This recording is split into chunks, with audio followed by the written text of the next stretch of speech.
اس طرح کھینچ کر جو کوئی کلمہ پڑھے رسول اللہ اس کے لیے بشارت دے رہے ہیں کہ اللہ تبارک و تعالیٰ اس کلمہ پڑھنے والے کو یہ صلہ عطا فرمائے گا کہ کم از کم 40 سال کے اس کے کبیرہ گناہ معاف فرما دے گا۔ سبحان اللہ سبحان اللہ۔ اب یہ کبیرہ گناہ معاف توبہ سے ہوتے ہیں، لیکن یہ کلمے کی حقیقت میں نے ابھی آپ کو بتا دی جو اس حدیث شریف میں ذکر کی گئی ہے۔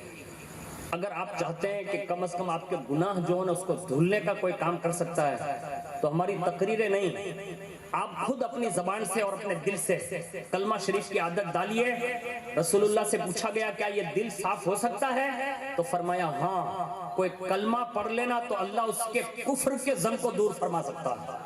جب کفر جیسا زنگ دور ہو سکتا ہے تو کیا گناہوں کا زنگ دور نہیں ہو سکتا؟ ضرور ہو سکتا ہے، لیکن ہمیں کلمے کی عادت ڈالنی ہوگی، اور اس کے لیے ماہ ربیع النور شریف چل رہا ہے ماشاءاللہ۔ کم از کم اتنا تو کیجئے کہ زیادہ سے زیادہ کچھ نہ صحیح 111 بار، 112 بار، 313 بار، جو بھی آپ سے بن سکے کم از کم کلمہ شریف پڑھا کریں۔ ہو سکتا ہے کبھی دل سے وہ کلمہ نکل گیا نا، اسی وقت اللہ نور ایمان سے منور فرما دے گا۔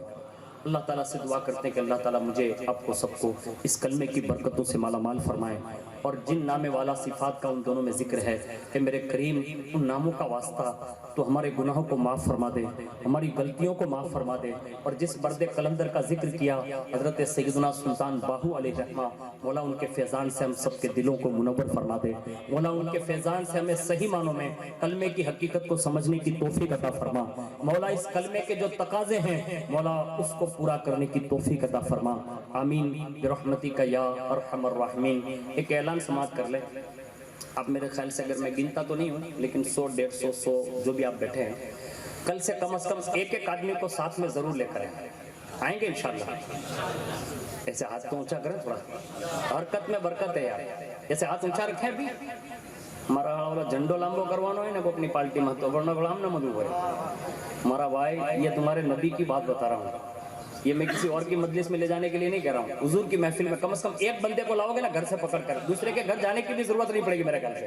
اور میری بہنیں جو ہے نا ان سے بھی گزارش ہے، ہم گھر بابا جو جائے نا پتی پتی نے پکڑی آئے لیا انہیں کیوں ہماری بہن یہاں تنے کائیں نہیں ملے جینا صدقہ ما اللہ تنے عزت دیدی جنے ای نبی نا جلسہ ما ہائی، અને એક બેન આવીને સારી વસ્તુ સાંભળી લેશે ને અને માં ખાતુને જન્નત એક નિગાહ નાખી દેશે ને તો ઇન્શાઅલ્લાહ એની કોખથી ગુલામે હુસૈન જન્મ લેશે। سبحان اللہ سبحان آپ سب سے گزارش ہے ہاتھ بلند کریں، انشاءاللہ کل سے ایک ایک بندے کو لائیں گے انشاءاللہ۔ اور لوگ یہ کہیں کہ مولانا کیا پارٹی بنانی؟ میں نے کہا پارٹی نہیں، یہ تو روز ازل سے رب کا خود کا اعلان ہے۔ انبیاء سے کہا تھا اگر میرا نبی آ جائے نا تو ان کا ہی نام لینا، ان کا ہی چرچا کریں، تو کم از کم ایک ایک بندے کو لے آؤ گے نا، اگر وہ سدھر جائے گا تو آپ کا کیا جائے گا، حضور کی شفاعت نصیب ہو جائے گی، یہی ہمارے لیے بہتر ہوگا۔ اللہ تعالیٰ مجھے بھی کل کسی کو دعوت دینے کی توفیق عطا فرمائے، لیکن یہ دو بندے جو ابھی حاضر ہو رہے ہیں نا ان کو میں نے دعوت دی الحمدللہ۔ یہ جو ابھی دونوں بزرگ تشریف لائے نا، میں نے واٹس ایپ میں ان کو کہا تھا کہ آپ دونوں تشریف لائیے گا، تو میں نے تو آج 2 جمع کر دیے، تو کم از کم آپ کا حق راجکوٹ میں بنتا ہے 4 بندوں کو لانا چاہیے۔ کتنوں کو لانا چاہیے؟ لیکن کم از کم 4 کے ساتھ ایک ملا لینا تاکہ پنجے تنے پاک کے 5 ہو جائے۔ وما علینا الا البلاغ۔